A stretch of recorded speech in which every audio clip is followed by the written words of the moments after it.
Madam பாதியில கேட்டவங்களுக்கும் வாழ்த்துக்களா madam? எல்லாருக்கும் வாழ்த்துக்கள் தான். சார் இவரு பேசிடுறாரா சார்? வாங்க சார், பேசுங்க சார். வணக்கம் வணக்கம் மேடம். இது வந்து நான் இந்த காலேஜ்ல படிச்சது ஞாபகம் வந்தது நீ சொன்னதெல்லாம்.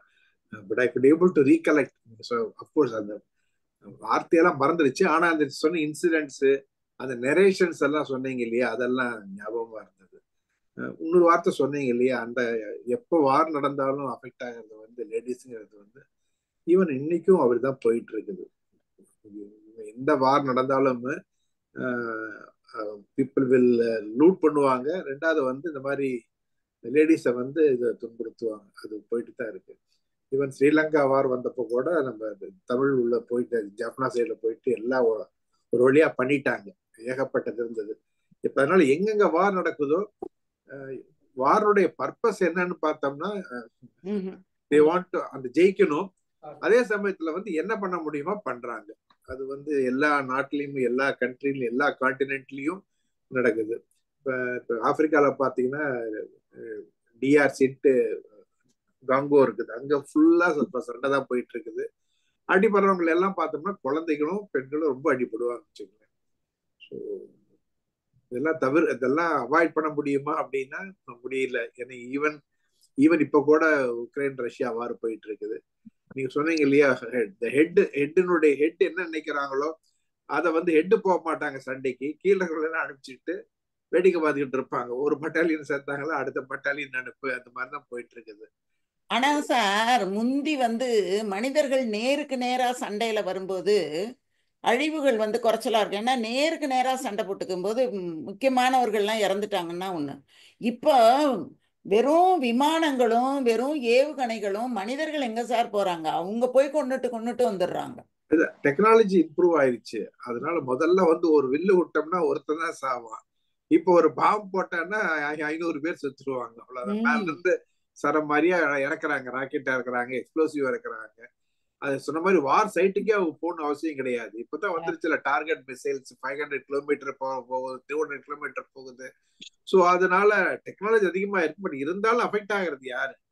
இல்ல இந்த மாதிரி அவங்களும் வீட்டுல வயசானவங்க லேடிஸ் எல்லாம் இருக்கிறாங்க, திடீர்னு பாம்பு வந்து விழுந்து இந்த கட்டடம் கொலாப்ஸ் ஆகுது. ஸோ இந்த மாதிரி இருக்குது. எதனால அப்படின்னம்னா யாரு பெருசு, நான் பெருசா நீ பெருசா? ரெண்டாவது வந்து அவங்க அந்த ஒருத்தர் சொவர்ஜினிட்டி அது அவங்களுடைய டெரிட்டரியை போய் ஆக்குப்பை பண்ணணும் இப்படியாவது. ஸோ அது அந்த மாதிரி ஆசை உண்மைதான் இருக்குது. அது இல்லாம எல்லாம் இல்லை. எப்படி நம்ம ஒருத்தர் சொன்னார் இல்லையா, கிரீன்லாண்டை வந்து நான் போய் கேப்சர் பண்ணிடுவோம், அது எங்க நாட்டை எங்களோட சேர்த்துக்குவோம். அதே மாதிரி அந்த பாலஸ்தீனியன் காசா வந்து எடுத்துக்கணும், நம்மளே எடுத்துக்க போறோம். அது மாதிரிலாம் இப்ப இதெல்லாம் என்னது? அதனால யாருக்காவது பிரயோஜனம் இருக்குமா? இருக்கவே இருக்காது. இதோட என்னன்னா இந்த மாதிரி என்ன வர்றவங்க லீடர் வர்றப்பதான் என்ன ஆகுதுன்னா நிறைய ப்ராப்ளம் வருது. அஃபெக்ட் பண்றவங்கள யாருன்னா அங்க இருக்கிறவங்க, தங்கி இருக்கிறவங்க எல்லாமே அஃபெக்ட் ஆகும். இவங்க பின்னாடி வந்து என்ன பண்ண போறாங்களோ கடவுளுக்கு தான் தெரியும். ஆனா இருக்கிறவங்க எல்லாம் போயிடுவாங்க இல்லையா, குழந்தைங்க, அம்மா, அப்பா, தம்பி, யாரா இருக்காங்களோ எல்லாருமே கடைசியில அது எல்லாம் டெஸ்ட்ராய் பண்ணிட்டு போயிடுவாங்க. Well done, very nice, very nice. நன்றி sir. Thank you sir, thank you very much. Okay, வணக்கம், சிறப்புமா. ஓகே, நான் வெளியே போகணும், வெளியே வேற இடத்துக்கு போகணும். ஓகே, வாழ்த்துக்கள். நன்றி சார். நன்றி. வசந்தி மேடம் வாங்க. வணக்கம் அமுதா மேடம், ரொம்ப நல்லா இருந்துச்சு. நிறைய இன்ஃபர்மேஷன் கொடுத்தீங்க. அதாவது வார் வந்து என்றைக்குமே நல்லது கிடையாது. போர் அப்படிங்கிறது எல்லாரையும் ஒரு ஆட்டி வச்சிரும். நல்ல வேளையாக நம்ம டெமோக்ராட்டிக் கண்ட்ரியில் நம்ம அதை ஃபேஸ் பண்ணல, நம்ம லைஃப்பில் அதை வந்து நம்ம ஃபேஸ் பண்ணலை. ஆனால் நம்ம இதெல்லாம் படிக்கும்போது தெரியுது எத்தனை மோசம் அப்படின்னு சொல்லிட்டு. அதாவது நீங்கள் சொன்னீங்க, அதாவது சமண இவங்க, அப்புறம் பௌத்தர், அப்புறம் பார்ப்பனர்கள், இவங்களெல்லாம் வந்து அவங்க அப்படி வேஷம் போட்டுக்கிட்டு தன்னை பாதுகாத்துக்கிட்டாங்கன்ட்டு. நீங்க இப்போ டிபேட்டை வந்து சைனா அடிக்கும்போது சைனா டிபேட்டை கம்ப்ளீட்டா ஒரு கண்ட்ரி இல்லாம ஆக்கிருச்சு. அப்போ அங்க இருந்தவங்க எல்லாருமே புத்த மங்ஸ், புத்திஸ்ட், மங்ஸ், அவங்கலாம் துறவி அவங்களெல்லாம் அப்படி கொண்டு இருக்குது. உள்ள போய் ஒரு மடத்துக்குள்ள போய் அவங்களெல்லாம் அப்படி நிக்க வச்சு சுட வச்சு அப்படிதான் தலைலாமா நைட்டோட நைட்டா ஓடி வந்து நேரு வந்து அவருக்கு அடைக்கலம் கொடுக்குறாரு. அந்த அந்த கதையை படிக்கும்போது நீங்க அவங்க துறவின்னு பார்க்கல, புத்தர்னு பார்க்கல, சமணன் பார்க்கல. அந்த போர்ல வந்து அட்லீஸ்ட் அந்த காலத்துல ஒரு நெறிமுறையாவது இருந்துச்சு. சரி இவங்கெல்லாம் அப்படி இருந்தாங்கன்னு அவங்க வந்து அட்டாக் பண்ணக்கூடாதுன்ட்டு. இப்போ சைனா பண்ணது அந்த கண்ட்ரியே இல்லாம ஆக்கிருச்சு. அவங்க இருந்த எல்லா மங்ஸையும் கொன்னு போட்டுருச்சு. அந்த மாதிரி தான் மோசம். இப்போ வந்து எவ்வளவோ அவங்க ஃபைட் பண்றாங்க, இந்த திபேட் இது வரணும் திருப்பி எங்களுக்கு கொடுங்க அந்த கண்ட்ரின்ட்டு. அது இனிமே கிடைக்காது அவங்களுக்கு. நம்ம ஊர்ல தான் வந்து உட்காந்துருக்குறாங்க எல்லா டிபேட் தலையிலாமா முதற்கொண்டு அந்த இடத்துல தான் உட்காந்துருக்காரு. இது வந்து இந்த காலத்துல நடந்த ஒரு பெரிய அட்டூழியம், அநியாயம். அதுக்கப்புறம் வந்து இப்ப நீங்க பாத்தீங்க அப்படின்னா யுக்ரைன் வார்ல நூ வந்து கூட்டம் கூட்டமா குழந்தைங்களை கொண்டு போயிட்டாங்க. குழந்தைங்களை வந்து அவங்க வந்து ரஷ்யன் சோல்ஜர்ஸ் வந்து எக்கச்சக்கமா குழந்தைங்களை எடுத்துட்டு போயிட்டாங்க. என்ன பண்ணாங்க? அந்த குழந்தைங்களை என்ன பண்ணாங்க? திருப்பி கொடுங்கன்னா கொடுக்க மாட்டேங்கிறாங்க. எல்லா குழந்தைங்களும் கூப்பிட்டு போயிட்டாங்க. ஏதாவது கேர்ள்ஸ் பாய்ஸ் எல்லாரையும் எடுத்துட்டு போயிட்டாங்க. இது வந்து எங்க பார்த்தாலும் இந்த வல்னரபிள், அதாவது விமன், சில்ட்ரன், இவங்களை வந்து அட்டாக் பண்றது எந்த காலத்துல இருக்கு. இப்போ வந்து இந்த நடக்கிறது எல்லாரும் பார்த்துட்டு இருக்கிறோம், எல்லாரும் ஸ்டாப் பண்ணுங்கிறோம். யூஎன் என்ன பண்ணிட்டு இருக்கு? யூஎன் ஒன்று கிரியேட் பண்ணி வச்சிருக்கீங்களே, அது என்ன பண்ணுது? இப்படிலாம் நமக்கு கொஸ்டின் வந்துகிட்டே இருக்கு. இத்தனை அட்டூழியம் நடக்குது, பேசாம இருக்கிறீங்களே அப்படின்ட்டு. இதே மாதிரி என்ன அப்படின்னா அந்த நீங்க சாப்பிட்றதெல்லாம் சொன்னீங்கல்ல, அந்த பேய்கள்லாம் சாப்பிடும். அது அது வந்து நான் யோசிச்சு பார்த்தேன், இது எதுக்காக அவர் எழுதியிருக்காரு அப்படின்ட்டு நான் யோசிச்சு பார்த்தேன்.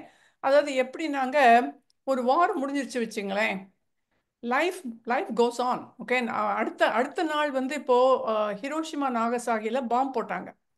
பாம்பு போட்டு அந்த அந்த அன்னைக்கு வந்து பயங்கர மோசமா இருந்துச்சு. அவங்க ஏரோப்ளேன்ல வச்சு அந்த பாம்பை வந்து அசம்பிள் பண்றாங்க, அசம்பிள் பண்ணி அங்க போடுறாங்க. அந்த போட்டு முடிஞ்ச உடனே அடுத்த நாள் நீங்க பாத்தீங்க அப்படின்னு அன்னைக்கு எல்லா அட்டூழியமும் முடிஞ்சாச்சு, அந்த எல்லாத்தையும் அழிச்சாச்சு. நீங்க அடுத்த நாள் வந்து காட்டுறாங்க, டே ஆஃப்டர் அப்படின்னு காட்டுறாங்க அந்த பிக்சர்ல. அதுல வந்து சன் வருது, காமா இருக்கு எல்லாம். அது வந்து லைஃப் கோஸ் ஆன். அதுக்கு நீங்க வந்து சர்வே பண்ணி தான் ஆகணும். இப்போ வந்து போர் முடிஞ்சிருச்சு அப்படின்னா இருக்கிறவங்க எப்படியா சாப்பிட்டாகணும், இருக்கிறவங்க கொஞ்சம் பலமா இருக்கணும், இருக்கிறவங்க ஏதாவது ஒன்று பண்ணித்தான் ஆகணும். அதுக்காக நீங்க வந்து சாப்பிட்டே ஆகணும். அது வந்து அந்த கிராஃபிக்கா அவங்க சொல்றதெல்லாம் கிராஃபிக் டிஸ்கிரிப்ஷன் கொடுக்குறாங்கல்ல, அது அந்த அந்த எடுத்து குத்துனாங்க, கிளறினாங்க. அதெல்லாம் நம்ம வந்து ரொம்ப சீரியஸா எடுத்துக்காம இது என்ன பிலாசபி சொல்ல வர்றாங்க அப்படின்னா, லைஃப் கோஸ் ஆன். நீங்க வந்து சாப்பிட்டுட்டு நீங்க உங்களை நல்லா தான் வச்சுக்கணும், நல்லா கிளீனா வச்சுக்கணும், எல்லாம் பண்ணிக்கணும். லைஃப் வந்து இப்படியே இதுல உட்காந்து அவலமா இருந்துக்கிட்டு அழாம திருப்பி அடுத்த ஜெனரேஷன் அடுத்து இதை கிரியேட் பண்ணுங்க. இன்னொரு இடத்த முடிஞ்சிருச்சா, இப்போ வந்து ஹிரோஷிமா நாகசாகி வந்து நல்ல சிட்டி ஆயிடுச்சு, அடுத்த நாளே கிரியேஷன் ஆரம்பிச்சிருச்சு, புல்லு வர்றது, எல்லாமே வர ஆரம்பிச்சிருது இல்ல.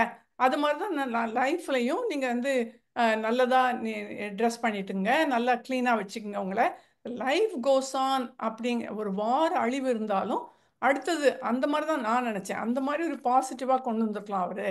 அப்படி அதுக்காகத்தான் இவ்வளோ இதாக எக்ஸ்பிளைன் பண்ணாரு அப்படின்ட்டு. இது கொஞ்சம் வந்து நம்ம வந்து பார்த்தோம் அப்படின்னா போர் முடியும், போர் அழிவு தான், போர் வராமல் இருக்கணும். ஆனால் அதுக்காக நீங்கள் வந்து உக்காந்துட்டு அப்படியே இருக்கக்கூடாது, அடுத்த லைஃப்பை கிரியேட் பண்ணுங்க அப்படிங்கிறதா இருக்குன்னு எனக்கு தோணுச்சுங்க. உண்மைதான், உண்மைதான், உண்மைதான். நம்ம அப்படியே உட்கார்ந்துடவே முடியாதே.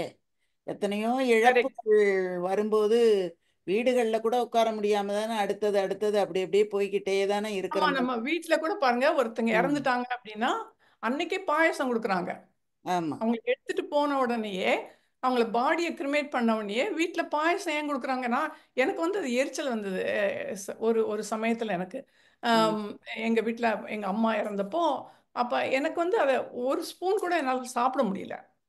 எப்படி ஆனா சாப்பிட முடியும் அதை? முடியாது. ஆனா வந்து அவங்க வந்து இன்சிஸ்ட் பண்ணாங்க. எல்லாரும் இல்லம்மா இதுதான் வழக்கம், இது வந்து சாப்பிடணும், லைஃப் எல்லாம் நல்லா இருக்கும், அவங்க ஆசீர்வாதம் பண்ணுவாங்க, இப்படிலாம் சொல்லி சமாதானம் பண்றாங்களே ஒழிய, ஏன் அப்படி சொல்றாங்க அப்படின்னா லைஃப் கோஸ் ஆன். பீப்புள் வருவாங்க போவாங்க, பட் நீ நீ இருப்ப, நீ இருக்கிற மட்டும் நீ நல்ல நல்ல விதமா நீ இருக்கணும் அப்படிங்கிற ஒரு தாட் தான் நமக்கு வந்து அந்த இறந்த உடனே அந்த பாயசம் கொடுக்கறது அதெல்லாம் அப்படின்னு நான் நினச்சிக்கிட்டேங்க. ஆமா, உண்மைதான் உண்மைதான். ஏன்னா அடுத்தது சாப்பிடணும், உடனே அன்னைக்கே எல்லாமே சாப்பிட்றோம், அடுத்தது அடுத்தது அடுத்தது நடந்துக்கிட்டே தானே இருக்குது, எதையுமே கரெக்ட். நிறுத்த முடியாம. ஆமா, மகிழ்ச்சி. நன்றி மேடம், தேங்க்ஸ், நன்றி. ரொம்ப நல்லா பண்ணீங்க. நன்றிம்மா வசந்திம்மா. நான் என்ன நினைக்கிறேன்னா, இந்த போர் பரணியை வந்து இந்த அளவுக்கு கொடூரமா வர்ணிச்சது வந்து சோழ சோழ மன்னனோட வெறித்தனத்தை காமிக்கிறதும், ஆ, படையெடுத்து வந்தான்னா இந்த அளவுக்கு இருக்கும் கொடூரம் அப்படின்றத உணரணும் அப்படின்றதுக்காக அப்படி காமிக்கிறாரு அப்படின்ற மாதிரி அந்த அந்த கற்பனை அவ்வளவு தூரம் கொடுக்குறாருன்ற மாதிரி நான் எனக்கு தோணுது. ஏன்னா கடைசியில சோழ மன்னனை பத்தி தானே பேசுறேன். ஆமா மன்னன் வந்தான்னா அவன் படையெடுத்து வர்றது வந்து ரொம்ப டேஞ்சர்டா, ரொம்ப கொடூரமா இருக்கும், அது மிகப்பெரிய கொடூரம், அந்த அளவுக்கு கொடூரமா இருக்கும் அப்படின்றத காமிக்கிறாரு அப்படின்ற மாதிரி ஒரு கற்பனையை வளர்த்து அந்த மாதிரி வச்சிருக்காரு அப்படின்றது எனக்கு தோணுது. வசந்தி மேடம் சொல்றது இன்னொரு பார்வை. ஆமா. ஆனா இந்த நீங்க மாத்தி பேராசை அப்படிங்கிறதும் பிறர் பொருளை தன்வசப்படுத்துதல் அப்படிங்கிறதும் சின்ன அளவுல இருந்து பெரிய அளவு வரைக்கும் இருந்துகிட்டே தானே இருக்குது. அடுத்தவங்க பொருளை நம்ம எப்படி ஆக்கிரமிக்கிறது அப்படிங்கிற ஒரு சிந்தனை வந்து தொடர்ந்து நடந்துகிட்டே தான் இருக்குது. தனக்கு இருக்கிறது போதும் அப்படிங்கிற ஒரு நிலை மனிதர்களுக்கு என்னைக்கு வருதோ அன்னைக்கு தான் இந்த போரெல்லாம் ஒழியுமே தவிர, அது வரைக்குமே மற்றவர்கள் பொருளை தன்னுடையதாக ஆக்கி கொள்ளணும் அப்படின்னு நினைக்கிற வரைக்குமே இது இருந்துகிட்டே தான் இருக்கும். எல்லா இடங்கள்லையும் சின்னவங்கன்னா சின்ன அளவுல இருக்கும், பெரியவங்க அப்படின்னா பெரிய அளவுல இருக்கும். இது வந்து அளவு தான் மாறுபடுதே தவிர வேற அந்த எண்ணம் மாறுபடுறதே இல்லை. பாரதி பேசுவோம். வணக்கம்மா. வணக்கம். அனைவருக்கும் வணக்கம். ரொம்ப அருமையா இருந்ததுமா. நான் இந்த போர் பரளி எல்லாம் படிச்சது இல்ல, சின்ன வயசுல படிச்சமான்னு தெரியல, நமக்கு எல்லாம் வந்துதான் தமிழ் பாடத்துலன்னே தெரியல. ஆனா இத வந்து 2 பார்ட்டா அப்ப பார்த்தப்ப இத ஃபுல்லாவே இப்ப நம்ம போர் பரளி வந்து ரொம்ப அருமையா எழுதியிருக்கிறாங்க. அத நீங்க சொன்னது இந்த ஆறுகள் வழியா வீரர்கள்லாம் வந்தது, அது இந்த பக்கம் கொசஸ்தலை ஆறுல இருந்து அப்படியே கேரளா வரைக்கும் கூட்டு போன மாதிரி இருந்துச்சு எனக்கு. அப்படியே நான் கொசஸ்தலை எல்லாம் போயிட்டு வந்ததால எனக்கு அப்படியே ரிலேட் ஆன, ரொம்ப நல்லா இருந்தது. அதே மாதிரி இந்த சோழ வீரர்களை பார்த்து கலிங்கத்து வீரர்கள்லாம் அப்படியே துணியெல்லாம் விட்டு ஓடினாங்கன்னா, அந்த துண்டை காணும் துணியை காணும்னு ஓடினாங்க அப்படின்ட்டு இதுலதான் வந்திருக்குமோ அப்படின்ற மாதிரி எனக்கு தோணுச்சு. ஏதாவது போர்க்கள காட்சி வந்து பெண்கள் அழுதுலாம் நீங்க அது சொன்னதெல்லாம் வந்து நல்லா இருந்தது. அதான் எல்லாமே நான் எழுதி வச்சிருக்கேன். அதே மாதிரி சமையல் அறையை ரெடி பண்ணது, பேய்கள் வந்து கூழ் சமைக்க ரெடி ஆனது, அப்புறம் அவங்க சமையல் பொருள் எல்லாம் எடுத்தாந்தது, அப்புறமா காளிய வாழ்த்தி பாடினது, குலோத்தங்கனை வாழ்த்தி பாடினது, அதுக்கப்புறம் சாப்பிடுற இடத்த அவங்க சுத்தம் செஞ்சது, ஒவ்வொரு பேயா சாப்பிடுறதுக்கு வர்றது, அதுல வந்து குறிப்பா அந்த கருவுற்ற பேய், பேச தெரியாத பேய், மூட பேய்ன்னு வேற சொன்னாங்க பாருங்க. அதுல அவங்க எல்லாம் மாட்டிக்கிறாங்க தானே. இப்ப வசந்தி அம்மா சொல்ற மாதிரி போர் நடக்கிற நேரத்துல கூட கொஞ்சம் என்னதான் இருந்தாலும் கொஞ்சம் உஷாரா இருக்கிறவங்க எங்கன்னா ஒரு இடத்துக்கு மாறி கூட போயிடுவாங்க. ஒண்ணுமே தெரியாதவங்களால எங்கேயுமே போக முடியாது இல்ல, அவங்க எல்லாம் அந்த மாதிரி தானே இருக்கிறாங்க. ஒரு சிலர் வந்து பிடிவாதமா அந்த ஊரை விட்டு நாங்க போக கூட மாட்டோம், அங்கதான் இருப்போம் அப்படின்னு இருக்கிறாங்க உக்ரைன்ல. ஆமா நாங்க இங்கே எங்க ஊரை விட்டு போவே மாட்டோம், நாங்க இங்கதான் இருப்போம் அப்படின்னு சொல்றவங்க எல்லாம் இருக்கிறாங்க. அந்த மாதிரி இந்த லாஸ்ட்ல இந்த வாயை கழுவி வெத்தலை போட்டது, ஆடுறது பாடுறது, சோழர்களை வாழ்த்துறது அப்படின்னு சொல்லும் போது இப்ப வந்து சோழர் வந்து இப்ப அந்த நாட்டையே அழிச்சுட்டான், எல்லாரும் செத்து போயிட்டாங்க. அப்புறம் எப்படி அதுங்க அந்த மாதிரி வாழ்த்தி பாடுறாங்க? இப்போ வசந்தி மேடம் சொல்றாங்களே இந்த மாதிரி இப்ப இருக்கிற வாரோட நம்ம ரிலேட் பண்ணி பார்க்கும்போது எப்படி இது வந்து எனக்கு அந்த பேய்கள் வந்து வாழ்த்தி பாடுது அப்படின்னும் போது எப்படி அது வேற நாட்டு மன்னனை வாழ்த்தி பாடுதுன்றதுதான் எனக்கு புரியலம்மா. இது மட்டும் எனக்கு கொஞ்சம் எக்ஸ்பிளைன் பண்ணுங்கம்மா. அது ஒண்ணும் கிடையாதும்மா. பசியோட இருக்கிறதுக்கு சோறு போட்டோன்னு வாழ்த்துது, அவ்வளவுதான். சோழன் சோறு போட்டான் அவனை வாழ்த்தும், கலிங்கன் போட்டிருந்தான்னா அவனை தான் வாழ்த்தும். யார் போடுறாங்களோ போடுறவங்கள வாழ்த்துது. ஏன்னா அது பட்னியா கிடக்குது, எல்லாமே சாப்பிடாம. நம்ம முந்தின பகுதியில சொன்னோம்ல, எல்லாம் ரொம்ப பசியோட வயிறெல்லாம் ஒட்டி போய் எல்லாம் இறந்து போற மாதிரி கிடக்குதுங்க. அப்பதான் நல்ல சகுனம் வருது, நமக்கு உணவு கிடைக்க போகுது அப்படின்னு அவங்க எல்லாம் தெரிஞ்சுக்கிறாங்கன்னு நம்ம சென்ற பகுதியில பார்த்தோம்ல. அதனால ரெண்டாவதுமா அரசர்களை புகழ்வது இந்த மாதிரி முன்னால வீரமும் காதலும் தான் மன்னர்களின் 2 கண்களாக இருந்தன. தன்னுடைய மக்களை அவன் பாதுகாக்கணும் அப்படின்னா அவன் வந்து பலம் உள்ளவனை வளர விடக்கூடாது. அவன் வளர்ந்துட்டான்னா இவன் இங்கே படையெடுத்து வருவான். இப்போ வந்து சோழன் வந்து பலம் குறைவாக இருந்திருந்தா கலிங்க மன்னன் போருக்கு வந்திருப்பான். இது எப்பவுமே பலம் உள்ளவன் பலம் இல்லாதவனை நோக்கி சண்டைக்கு வர்றது தான். அவன் திரை கொடுக்க மறுக்கிறான் அப்படின்னா அவனை எதிர்க்க தொடங்குறான் அப்படிங்கிறத தான் அடையாளப்படுத்துது. அது எதிர்க்க தொடங்கும் போது அவனை வந்து நம்ம அடக்கி வைக்கல அப்படின்னா அவன் திரும்ப வந்து நம்முடைய மக்களுக்கு துன்பத்தை விளைவிப்பான் அப்படிங்கிறது தான் அதனுடைய பொருள். விருப்பத்தோட போருக்கு போறவங்க ஒரு பகுதி, விருப்பமே இல்லைன்னாலும் கட்டாயத்துக்காக போருக்கு போகிறவர்கள் அப்படிங்கிறது ஒரு பகுதி. இந்த வீரர்கள் ரொம்ப மகிழ்ச்சியோடையும் சிரிச்சுக்கிட்டும் சண்டைக்கு போறோமே, என்னுடைய தோள்கள் தினவெடுக்கின்றன அப்படிங்கிறான், என்னுடைய மார்பு பூரிக்கின்றது அப்படிங்கிறான். சத்தம் ஒரு அந்த சங்க இலக்கியத்துல ஒரு இதுல வரும், எங்கேயோ ஒரு இடத்துல காத்து பட்டு அந்த முரசுல சத்தம் கேட்கும், முரசுல காத்து பட்டு சத்தம் கேட்கும். உடனே அவன் என்ன பண்ணுவான், கையில வேலையும் வாளையும் தூக்கிட்டு போர் எங்கே எங்கேன்ட்டு ஓடுவான். அந்த அளவுக்கு தன்னுடைய நாட்டை பாதுகாக்க வேண்டும் அப்படின்னு நினைச்சாங்கன்னு நம்ம பொருள் கொள்ளலாம். எப்ப சண்டைக்கு போகலான்னு காத்துக்கிட்டு இருந்தான் அப்படின்னும் ஒரு பொருள் கொள்ளலாம். ஆனா மைய எண்ணம் எதுவாக இருந்தது அப்படின்னா தன்னுடைய மக்களை காப்பாற்ற வேண்டும் அப்படிங்கிறது தான் மன்னர்களினுடைய மைய கருத்தாக இருந்தது அப்படின்னு. ஒரு நாட்டு மக்களை காப்பாத்தணும்னு இன்னொரு நாட்டு மக்களை அழிச்சிடுறாங்கல்லம்மா, அது அதான் இருக்குது. இல்ல, அதுக்குதான் அந்த திரை செலுத்தி கப்பம் செலுத்தி இணக்கமாக இருப்பது அப்படிங்கிறது ஒரு முறை. அந்த இணக்கத்துக்கு ஒத்து வராம போகும்போது அது வந்து சிறு நாடாக இருக்கும்போது அழிந்து விடுகிறது அப்படிங்கிறத. ஒரு இணக்கமான ஒரு உறவு இருந்தது அப்படின்னா அழிவில்லாத ஒரு வாழ்க்கை இருக்கும். அந்த இணக்கம் இல்லாம போகும்போது அழிவு ஏற்படுகிறது அப்படிங்கிறத தான் அந்த கதையில நம்ம ஒரே ஒருத்தன் தானே திரை செலுத்த மறுக்கிறான், மற்ற அத்தனை பேரும் வந்து கட்டிட்டு போறான் அப்படின்னா அப்ப அத்தனை பேரும் இவனோட படையோட வந்திருப்பாங்க. அதனால இவனுடைய படை மிகப்பெரியதாக இருந்தது அப்படின்னு நம்ம வந்து கொள்ள வேண்டியதா இருக்குது. அசோகர் கூட அதனாலதானே வள்ளுவர் சொல்லுவாரு, தன் படையும் துணைப்படையும் எல்லாத்தையும் பார்த்து நீ வந்து போருக்கு போ அப்படின்னு சொல்லுவான். அந்த மாதிரி அவர் சொல்ற மாதிரி நம்முடைய பலம் எவ்வளவு, நம்மளோட துணையாக இருக்கக்கூடியவர்களின் பலம் எவ்வளவு, எதிரியினுடைய பலம் எவ்வளவு அப்படிங்கிற எல்லாத்தையும் ஆராய்ந்துதான் போருக்கு போகிறார்கள் அப்படிங்கிறத திருக்குறள் நமக்கு சொல்லுது. அப்போ எதிரி நாட்டுல இருக்கக்கூடியவன் மிக பலம் பொருந்தியவனாக இருக்கிறான், அவனுடைய உதவியாளர்கள் எல்லாம் மிகுந்த பலம் பொருந்தியவர்களாக இருக்கிறார்கள் அப்படின்னு தெரிஞ்ச உடனேயே அந்த அனந்தவண்ணன் என்ன பண்ணியிருக்கணும், அவனோட சண்டை போடாம சமாதானத்தோட போயிருந்தா இவ்வளவு பெரிய போரை தடுத்திருக்கலாம். அப்படிதான் நம்ம கொள்ள வேண்டியதாக இருக்கிறது. அசோகர் கூட இந்த மாதிரி ஒரு போர்க்கள காட்சியை பார்த்து தானமா அவர் வந்து நான் இது மேல போர் புரியவே மாட்டேன் அப்படின்னு சொல்லிட்டு சபதம் எடுத்துக்கிட்டாரு அப்படின்ற மாதிரி நம்ம படிச்சிருக்கோம். வந்து தண்ணி வாங்கி குடிக்க மாட்டான் அவர் கையால. மரண தருவாயில தண்ணி கேட்கும் போது அந்த தண்ணியை கொடுக்க போகும்போது, நீதானே அசோகன், நீதானே இந்த போருக்கு காரணம், உன் கையால நான் தண்ணி வாங்கி குடிக்கிறத விட சாகுறேன்னு சொல்றான். ஒரு மரண தருவாயில இருக்கிறவன் கூட தன் கையால தண்ணியை வாங்கி குடிக்கலன்னா தான் எவ்வளவு பெரிய பாவிங்கிறத அவன் அப்பதான் உணர்றான். அதுக்கப்புறம் தான் அவன் போர் செய்ய மாட்டேன்னு சொல்லிட்டு தன்னுடைய மகனையும் மகளையும் துறவியாக்கி அங்கங்க போய் இது புத்த மதத்தை பரப்பு அப்படின்னு சொல்லிட்டு பண்றதெல்லாம் அதுக்கு பிறகுதான். சரிம்மா, ரொம்ப நல்லா இருந்ததுமா.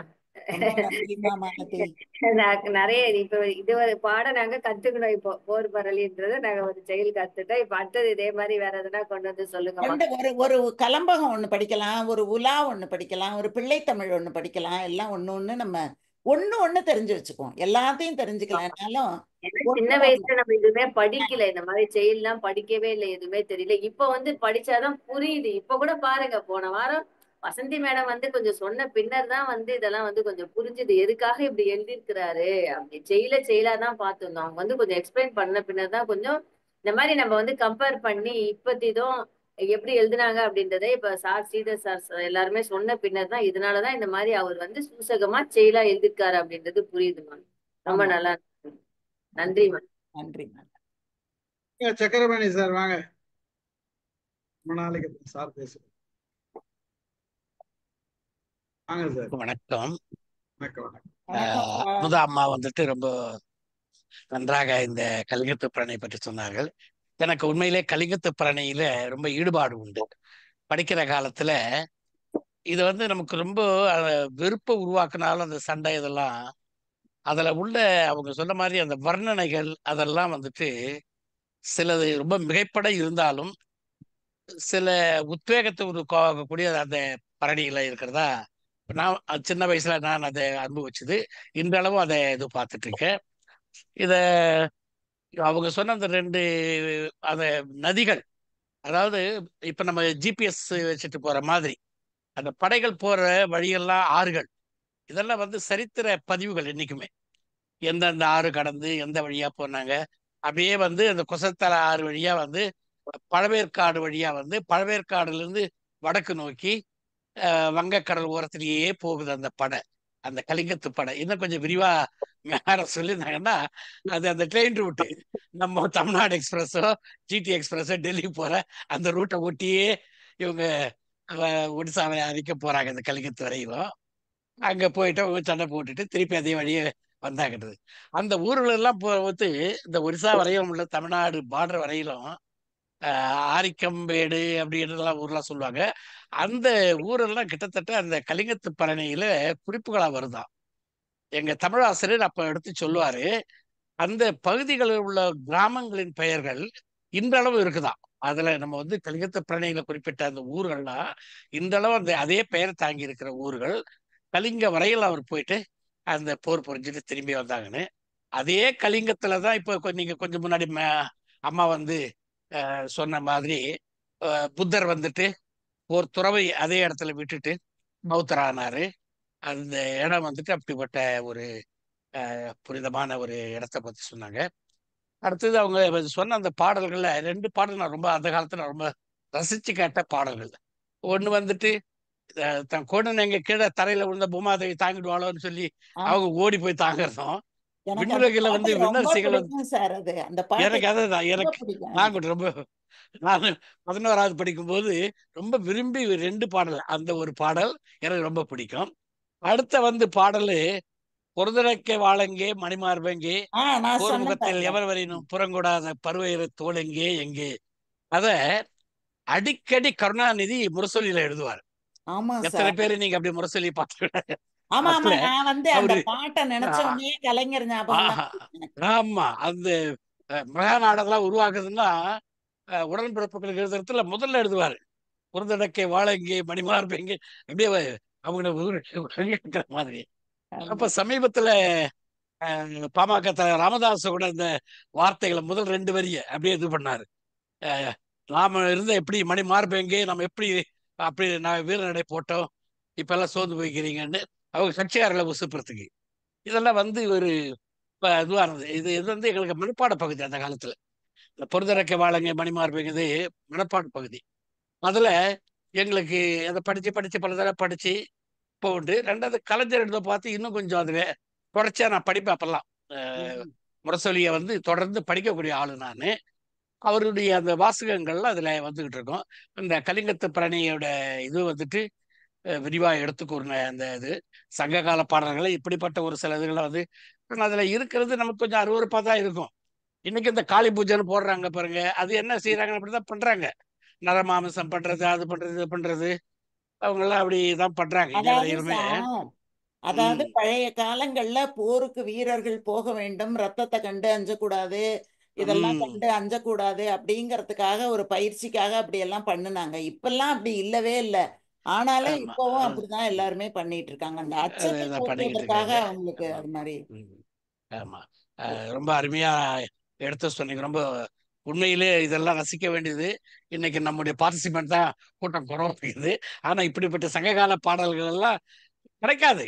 மறுபடியும் நமக்கு வந்துட்டு பள்ளிக்கூடத்துல உட்காந்து இதெல்லாம் படிக்க போறது இல்லை, வேற யாரும் இதை கத்துக் கொடுக்க போறது இல்லை. இத மாதிரி இடத்துல உட்கார்ந்தா தான் இதை மாதிரி ரசிக்கணும். நீங்க சொன்ன மாதிரி உலாக்கள் இதெல்லாம் எடுக்க மேடம். ஒரு எப்பெல்லாம் சார் வந்து வாய்ப்பு கொடுக்குறாரோ அந்த நேரத்துல பண்ணுங்க. ரசிக்கிறதுன்னு ஒரு கூட்டம் இருக்கத்தான் செய்யும். அது 10 பேரோ 15 பேரோ. நீங்க உங்களுடைய இது பண்ணீங்கன்னா அந்த ரசிகர் கூட்டம் வந்து இன்னும் கொஞ்சம் விரிவடையும். வாய்ப்புக்கு நன்றி ஸ்ரீபன் சார், ரொம்ப நன்றி, வாழ்த்துக்கள். நன்றிங்க சார், ரொம்ப நன்றி. அதாவது நீங்க வந்து இவ்வளவு விளக்கமாக சொல்லி அதுல அந்த அந்த மேப் போட்டு வேற சொன்னீங்க நீங்க. அதாவது கலிங்கத்து பரணி எங்க வருது எப்படி போகுது அப்படின்ற விஷயத்த சொன்னீங்க பாருங்க. பல பலருக்கு கலிங்கம் அப்படின்றப்ப எங்க இருக்குதுன்னு தெரியாது. எந்த எந்த எந்த இடத்துல இருக்குது அப்படின்றது தெரியாத ஒரு செய்திய நீங்க சொல்லிருக்கீங்க. அதுதான் மிகப்பெரிய செய்தி. இது போட்ட பாருங்க கலிங்கம். இதுதான் கலிங்கம் ஏரியா. ஆமா, இப்ப நீங்க சொன்னதுனால அந்த கிருஷ்ணாரிவர் ஒட்டி அப்படியே சரி இத புடிச்சு போட்டுட்டேன். இப்ப எல்லாரும் பார்த்தாங்கன்னா தெரியும் கலிங்கம்ன்றது எங்க இருக்குது அப்படின்றது. உண்மையாவே உங்களோட அந்த பின்னோட்டம் வந்து மிக சிறந்தது. மகிழ்ச்சி. வெகு நாளைக்கு பிறகு நீங்க பேசுறீங்கன்றதுல ரொம்ப மகிழ்ச்சி. இன்னும் தொடர்ந்து பேசுவோம் சார். இன்னும் தொடர்ந்து வரேன். கொஞ்சம் உடம்பு நல்லா பேசக்கூடிய தெம்பு வந்துருது. பரவாயில்ல. அகிம்சிகா வாங்க பேசுங்க. அகிம்சிகா. ஆமாம், வணக்கம் ஐயா. வணக்கம். அனைவருக்கும் பணிவான இனிய வணக்கம். வணக்கம் அமுதா அம்மா. வணக்கம் அகிம்சிகா. வணக்கம் அம்மா.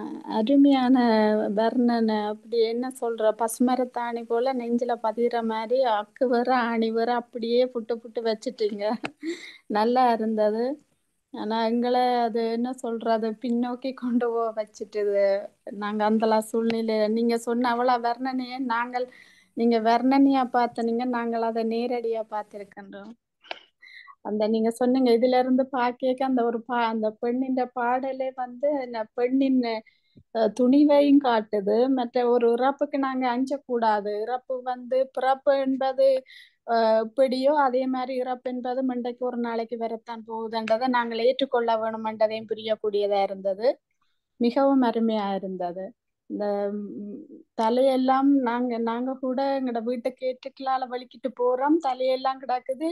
அப்படியே எத்தனை ஒரு 2-3 நாட்களாக நடைபயணமாக கூட சென்றிருக்கின்றோம். இடம் விட்டு வீடு விட்டு தேசம் விட்டு இன்றைக்கு நாடு விட்டு வந்து வாழ்ந்து கொண்டிருக்கின்றோம். எல்லாவற்றையும் நாம் கடந்துதான் செல்ல வேண்டும். வாழ்க்கை என்று அப்படித்தான் இருக்கும். இன்ப துன்பங்கள் நிறைந்ததுதான் வாழ்க்கை என்பதையும் அருமையா அந்த அவருடைய வர்ணனை தான் போறேன்னு சொல்றது அந்த காலத்துல இல்ல, இன்றைக்கும் இல்ல, இன்றைக்குமே இப்படித்தான் இருக்க போகிறதுன்றதையும் இது காட்டுதம்மா. மிக அருமையா இருந்தது. நன்றி, மிகவும் நன்றி. நன்றி ஐயா. நன்றி.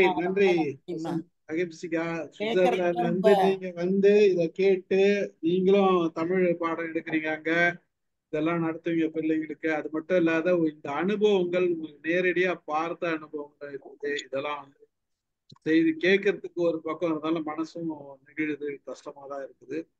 என்ன பண்றது, சூழ்நிலை கடந்து வந்திருக்கும். நீங்க பேசுறதுக்கு நன்றி. வாங்க கல்யாணி மேடம். எல்லாரும் பேசிட்டாங்களா சார்? நீங்க பேசுறது இருந்தா எல்லாரும் பேசிட்டு பேர் பேசுறதா எல்லாரும் பேசுறதுதான் சார்? நான் பேசுறேன் சார். அமுதாம்மா வணக்கம். வணக்கம்மா. நான் Facebookல கேட்டுட்டு தான் இருந்தேன். ஃபுல்லா கேட்காம இல்ல, கேட்டேன். நல்லா இருந்தது. எனக்கு வந்து இதை போரா பார்க்காம நான் கொஞ்சம் அப்படியே விளையாட்டுக்குள்ள மாதிரி பாத்துட்டு இருந்தேன் ஆஸ் யூஷுவலா. அந்த இதுல இருந்து எட்டி போய் குதிக்கிறப்போ ஒருத்தன் ஓடி போய் தண்ணியில குதிக்கிறது, இதெல்லாம் இப்ப இந்த காலத்துலயும் சினிமால வந்து இப்படித்தானே ஹீரோ அடிக்கும் போது ஒருத்தனா போய் எல்லாம் குதிப்பானுங்க. அந்த சீன் தான் ஞாபகம் வந்தது. அதுக்கப்புறம் வந்து அந்த எல்லாரும் வேஷம் மாத்தி போட்டுக்கிறது. இப்பவும் வந்து அடிதடி நடந்தா முஸ்லீம் கிறிஸ்டின் எல்லாம் மாத்தி மாத்தி ரோஜா படத்தை வரைக்கும் எல்லாம் அந்த மாதிரி சீன்ஸ் எல்லாமே வந்திருக்கு இல்லையா? மாத்தி போட்டுட்டு தான் போறாங்க. போரோட வலிங்கிறது வேற. நான் நீங்க சொன்னதை வந்து ஒரு ஜஸ்ட் என்ஜாய் பண்ணி பார்த்தேன். இப்ப அஹிம்சிகா அவங்க சொல்றப்ப வலிக்குது, கஷ்டமா இருக்கு. ரொம்ப பேசும்போது கஷ்டமா இருந்தது இல்லம்மா. ஆமா. அப்புறம் அந்த கங்கை, நீங்க அந்த கங்கையில குதிச்சு ஓடுறாங்கன்னு சொன்னீங்கல்லம்மா, அந்த ஓரத்துல கங்கையும் அந்த பகுதியில வந்து சேருதுமா. ஆமா, இதுல அப்படிதான் குறிப்பிடுறாங்க. அந்த கங்கையும் வர்றதான் குறிப்பிடுறாங்க. அதான் யோசிச்சேன் நான், இங்க இருந்து போகும்போது கங்கா நதி அங்க எங்கேயோ இருக்கே, எங்க அதை தாண்டி அந்த கங்கையும் அங்க வந்து கலக்கிற இடத்து வரைக்கும் போயிருக்காங்க இவங்க சண்டை போடுறதுக்குங்கிற மாதிரிதான் புத்தகங்கள்ல குறிப்பிடுறாங்க. ஓகே ஓகே ஓகேமா. அதுக்கப்புறம் அந்த பேய்கள்லாம் ரொம்ப சுத்தமா பண்ணிட்டு அதுல நிறைய நடுவுல சொல்லல போல இருக்கு. நீங்க அதை வேண்டான்னு விட்டுட்டீங்க. ஆமா, நிறைய விட்டுட்டோமா. ஏன்னா எல்லாம் படிக்கிறதுக்கு எல்லாம் எப்ப பார்த்தாலும் அது அவ்வளவு நல்லா இருக்காது அப்படின்னு. ஏன்னா லாஸ்ட் வீக் முத்துமலை சொல்லும் போது சாப்பிட்டு வந்து உட்காருங்கன்னு சொன்னாங்கல்ல, அடுத்தது கேட்கும் போது அதனாலதான் நான் பார்த்தேன். சரி இது வேண்டாம். நிறையவே போர்க்களத்திலேயே நிறைய இந்த மாதிரி வேலை பிடுங்கி சண்டை போடுறது அது மாதிரி எல்லாம் நிறைய இருக்கு. நான் நிறைய சொல்லலை, ஏன்னா நிறைய சொன்னாலும் அதே வீரம்தான், கொஞ்சமா சொன்னாலும் அதே வீரம்தான். அதனால அதை என்னத்துக்கு அப்படின்னு கண்ணதாசன் கூட ஒரு பாட்டுல இதுல சொல்லுவார்ல, கொடியசைந்ததும் காற்று வந்ததா, காற்று வந்ததும் கொடியசைந்ததா. இதுல வரும், பார் பெருத்தலின் படை சிறுத்ததோ, படை பெருத்தலின் பார் சிறுத்ததோ, நேர் சிறுத்தவர்க்கு அரிது நிற்பிடம், நெடுவிசும்பலால் இடமும் இல்லையே அப்படின்னு ஒரு இடம் வரும். அதுலதான் பார் சிறுத்தலின் படை பெருத்ததோங்கிற மாதிரிதான் கொடியசைந்ததும் காற்று வந்ததா, காற்று வந்ததும் கொடியசைந்ததா அந்த பாடல் அதுல வந்திருக்கும். கரெக்ட். இப்ப கண்ணதாசன் இதுல இருந்து எடுத்துக்கிறாரு. இப்போ அதுதான் பாட்டு ஒண்ணு விடல அவரு. சங்க எல்லாத்துலயும் எடுத்துட்டாரு, சங்க பாடல்கள் எல்லாத்தையும் எடுத்துட்டாரு. அது வந்துரும்மா, தானாவே வந்துரும்மா அது. நம்ம மெடிக்கல் ஃபீல்டு எல்லாம் இம்ப்ரூவ் ஆயிருக்கு. அந்த காலத்துல ஏதாவது ஒண்ணுனாக்க ஒரு மயக்க மருந்து கூட இல்லாம வலியோட தான் எல்லாம் தாங்கிக்கணும் அப்படிங்கிற மாதிரி இருந்த மாதிரி அந்த காலத்துல குத்துயிரும் கொலையுரமா அடிபட்டு வேல்ல இது பண்ணி அதெல்லாம் இல்லாம ஒரே பாம்பு ஒரே வண்டியில எல்லாரும் போற மாதிரியும் இருக்கு இப்பெல்லாம். அதுலயும் ஆனா நிறைய பேர் சிக்கிக்கிறாங்க நடுவுல. அம்மாடி அஹிம்சிகா சொன்னாங்களே, அது எப்படிமா அப்படி போக முடிஞ்சது? அதான் இல்ல சொல்ற, சிக்கிக்கிறாங்க நிறைய பேர் நடுவுல, அந்த மாதிரி பில்டிங்க்கு நடுவுல எல்லாம் சிக்கிட்டு அதெல்லாம் தவிக்கிறது எல்லாமே தான் இருக்கு. ஒரு சின்ன பொருளை இழந்தாலே நம்ம எவ்வளவு கவலைப்படுவோம். அவங்க நாடு உறவுகளை இழந்து எல்லாத்தையும் இழந்து வேற ஒரு இடத்துல போய் தங்களை வாழ வச்சுக்கணும்னு வரும்போது அவங்களோட மனநிலை எல்லாம் எவ்வளவு கஷ்டமா இருக்கும். இன்னும் கூட வராங்களாமா அகதிகளா, நம்ம பார்த்துன்னு தானே இருக்கிறோம். அந்த நம்ம அந்த நாட்டுல வாழ முடியாம எல்லாமே இந்த கடல்ல வராங்க. வர்றவங்க அதுலயே போயிடுறாங்களாமா. ஒரு சிலர் வந்து இல்லீகலா வராங்க, கடல்ல வரும்போது அதுல அலை அடிச்சு எவ்வளவு பேர் செத்து போறாங்கம்மா. வாழறதுக்கு இடம் கிடைக்குமா அப்படின்னு சொல்லிட்டு வர்றவங்க பாதி வழியில இறந்து போயிடுறாங்க.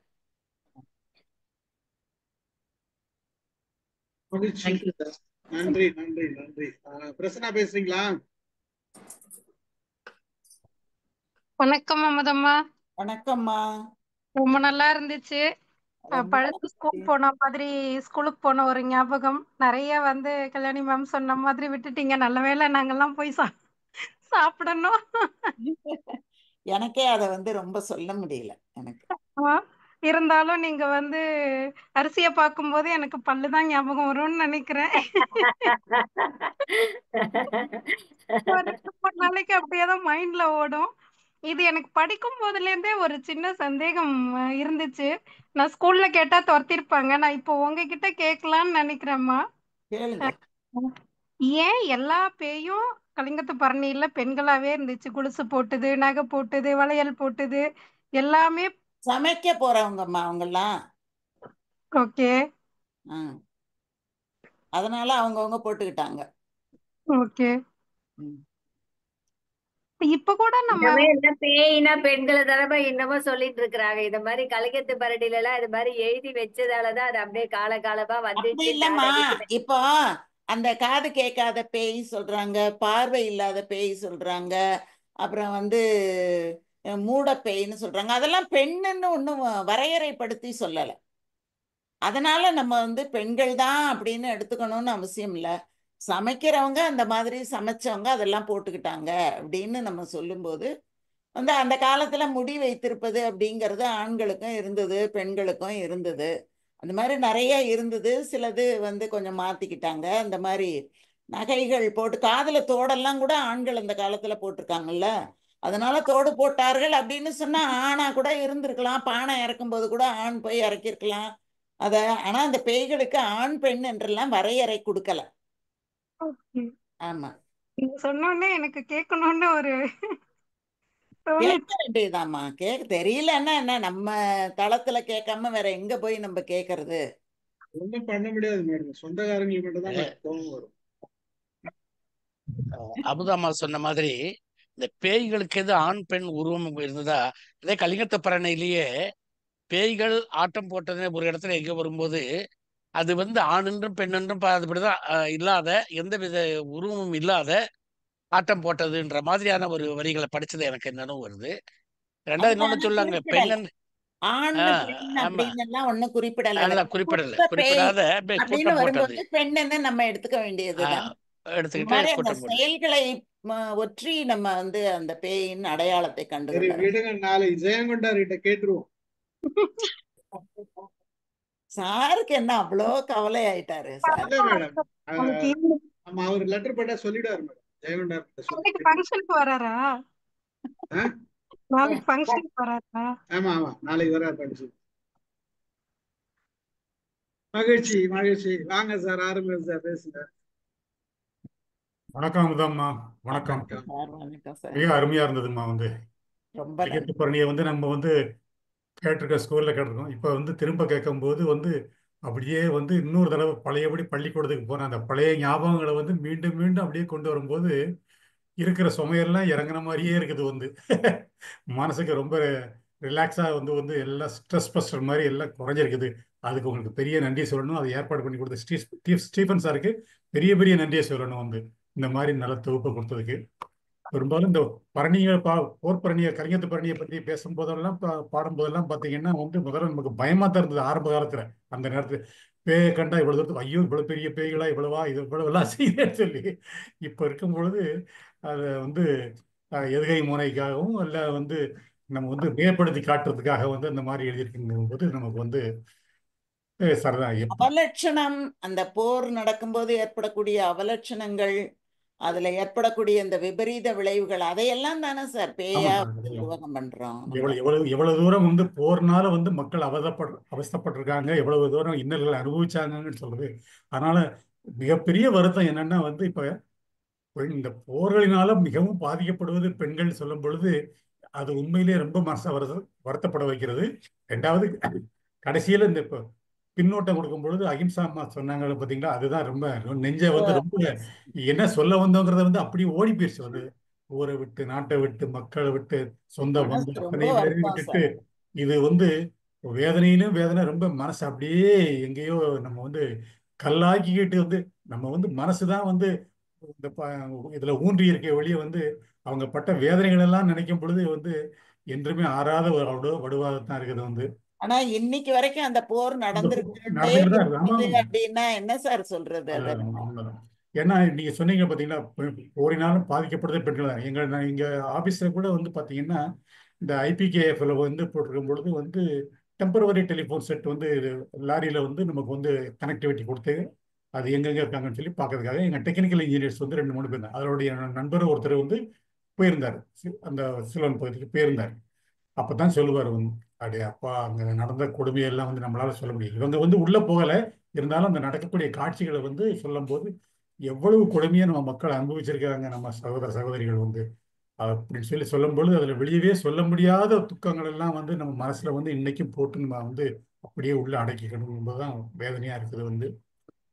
அதுல இந்த பாட்டு கூட எங்கே பிறந்தவன்னு இந்த பனை மரத்தை இந்த பாட்டு எனக்கு அப்படியே ஞாபகம் வந்தது. ஐயோ, அந்த பாட்டை கேட்டா கண் கலங்காத கண் கலங்குற மாதிரியே இருந்தது. இப்ப அந்த பாட்டு தான் ஞாபகம் வந்தது, என்று காண்போமா அப்படிங்கிற மாதிரி அந்த இது வந்தது. அது விஜய் டிவியில் ஒரு தடவை சூப்பர் சிங்கர்ல அந்த பாட்டை அந்த பொண்ணு பாடும் பொழுது அவ்வளவு வேதனையா இருந்தது. அதை அப்படியே நினைவுகிறது மாதிரி இப்ப அஹிம்சா அம்மா சொன்ன உடனே மனசு எங்கேயோ வேதனைப்பட்டது. நீங்க விவரிச்ச விதம் ரொம்ப அற்புதமா, ரொம்ப நன்றிமா, ரொம்ப நன்றி. இதே போல நிறைய விஷயங்களை கொடுங்க எங்களுக்கு, நாங்களும் கேட்க தயாரா இருக்கிறோம். கொஞ்சம் கொஞ்சம் ஒரு இத்தனையாவது கொஞ்சம் சங்க இலக்கியங்கள்ல இருந்து கொஞ்சம் கொஞ்சம் கொடுத்துடணும் அப்படின்னு எனக்கு ஒரு ஆசைதான். உண்மைதாம்மா, ரொம்ப நன்றிமா, ரொம்ப நன்றி. நல்ல மிகவும் அறிஞர். எவ்வளவோ காலத்து ஆசை சார் இந்த பரணி பாடல் முழுவதும். நிறைய இப்ப எங்களுக்கும் நிறைய கேட்கணும்னு ஆசை. ஆனா வயதுகள் அதிகமாகி போயிடுச்சு. எவ்வளவுக்கு எவ்வளவு கேட்டுக்கிட முடியுமோ அவ்வளவுக்கு எவ்வளவு கேட்டுக்கிடுவோங்கிற ஒரு ஆதங்கம் தான், வேற ஒண்ணும் கிடையாது. அந்த ஆதங்கத்தினாலதான் இன்னைக்கு ஒரு கருத்தாவது கேட்போமா, இதை அப்படியே செவிமடுத்து கேட்டா நமக்கு கொஞ்சம் நிம்மதியா இருக்குமா அப்படிங்கிற ஒரு இதுதான். மிக அற்புதமா மிக நன்றி. நன்றி ஸ்டீபன் சார், நன்றி, மிகுந்த நன்றி சார். நன்றி நன்றி. சிவகுமார் சார் பேசுறீங்களா? இருக்கீங்களா? நான் இருக்கேன் சார், இருக்கேன். இப்பதான் லேட்டா தான் வந்தேன். வெளியில இருக்கீங்களா? இன்னும் வேலை நடந்துட்டு இருக்கு, அதனால முழுசா நான் கேட்க முடியல. ஒன்னும் பிரச்சனை இல்லை. வாழ்த்துக்கள்மா புலவரம்மா. உங்கள் புறமையும் உங்க எக்ஸ்பீரியன்ஸ்லயும் அப்படியே கொட்டி இருக்கேன். அருமையா சொல்லியிருக்கீங்க. ஒவ்வொரு பேச்சு எல்லாம் கேட்க இனிமையா இருக்கு. நான் முழுசா கேட்கல, ஆனா அங்கங்க கேட்டுனே தான் இருந்தேன். நான் வீட்டுல ஒரு சின்ன வேலை நடக்குதுன்னா அப்பப்போ கேட்டுனே தான் இருந்தேன். வாழ்த்துக்கள், பாராட்டுகள், அவ்வளவுதான். பின்னோட்டங்கள்லாம் கேட்டுனே தான் இருந்தேன். ரொம்ப சிறப்பா இருக்கு. ஒவ்வொரு பேச்சிலையும் அவங்க ஞானம் எக்ஸ்பிரஸ் பண்ணுங்க, நல்லா அழகா பிரசன்ட் பண்றீங்க. வாழ்த்துக்கள் வாழ்த்துக்கள். ரொம்ப சந்தோஷமா இருக்கு. நமக்கு தமிழ் புலவர் ஒண்ணு கிடைச்சதுக்கு நம்ம ஒய்எம் மைண்ட் யுவர் மைண்ட் டீம்ல ஒரு அருமையான தமிழ் புலவர் கிடைச்சதுக்கு ரொம்ப சந்தோஷம், மகிழ்ச்சி, வாழ்த்துக்கள், பாராட்டுகள். நாளைக்கு பார்ப்போம், நாளைக்கு பார்ப்போம். கை தட்டலாம் எல்லாரும். வாழ்த்துக்களும். அவங்க வெரி குட் பிரசன்டேஷன். நல்ல அருமையா அருமையா நல்ல சிரிச்ச முகத்தோட கேட்கிற கேள்விக்கெல்லாம் பதில் சொல்லிட்டு இருக்கீங்க. நன்றி, வாழ்த்துக்கள், சந்தோஷம். மகிழ்ச்சி சார், நன்றி சார், நன்றி. வேற யாருன்னா பேசுறீங்களா? மகிழ்ச்சி. ஒரு நல்ல நிகழ்ச்சியா இருந்தது. கலிங்கத்து பரணி முதல் பகுதி. இரண்டாம் பகுதி வந்து நம்ம இவங்க முத்துமாலை மேடம் சொன்ன மாதிரி நீங்க பயம் காட்டல ஒருவனுக்கு, அப்படியும் கொஞ்சம் பயம் காட்டினீங்கன்னு வச்சுக்கீங்கன்னு வச்சுங்க. இருந்தாலும் இந்த பரணி அப்படின்றது போர்ன்றப்ப அந்த கற்பனை வளத்துல எவ்வளவு அளவுக்கு எழுதியிருக்காருன்றது நிதர்சனம். இந்த எழுத்துன்றது எனக்கு முழுக்க முழுக்க தோன்றது வந்து அந்த சோழரோட ஒரு பலத்தை காமிக்கிறதுக்கு தான் இது எழுதியிருக்காரு அப்படின்ற மாதிரிதான். அப்படின்னு இல்லைங்க சார், ஒவ்வொரு மன்னர்களை பத்தியுமே இந்த மாதிரி பரணி பாடல்கள், தக்கையாக பரணி இருக்குது, களவழி 40 பாடல் அப்படியே ஒரு பெரிய ஒரு வீரத்தை பற்றி குறிப்பிடுவதுதான். அந்த பாடலை எழுதி சேர மன்னனுக்காக எழுதினார் அவரு. அந்த மாதிரி நிறைய வீரம் பொருந்திய பாடல்கள்ங்கிறது தமிழர்களின் வீரம் முக்கியம்ன்றத பொருந்தியதுதான். அது வரும்போது ரத்தம் வராம எப்படி சார் வீரம் இருக்கும்? போருன்றப்ப அந்த போரோட தன்மையை விளக்குறதுன்றது அவர் அந்த போரோட சண்டை போட்டாங்க அப்படின்னு சொல்லிட்டு போனா அதுல என்ன எப்படி நம்ம உணர முடியும்? அத போர்க்களம்ன்றது இந்த மாதிரி எழுதி வச்சதுனால்தான் அந்த காலத்துல எப்படி இருந்ததுன்றது நம்ம உணர்றதுன்றதுதான். நம்ம பிலிமா வச்சிருந்த ஒண்ணும் கிடையாது. அதனால இந்த மாதிரி அழகா எழுதி வச்சிருக்காங்க. அது அழகா நீங்க சொன்னீங்க. மகிழ்ச்சி. கலந்து கொண்ட அனைவருக்கும் நன்றி கூறுகிறேன். நிகழ்ச்சியை நிறைவு செய்கிறேன். நன்றி சார், நன்றி. புதன்கிழமை வந்து ஒரு வித்தியாசமான நிகழ்ச்சி நடக்க போகுது. என்ன நிகழ்ச்சி சார்? வித்தியாசமான ஒரு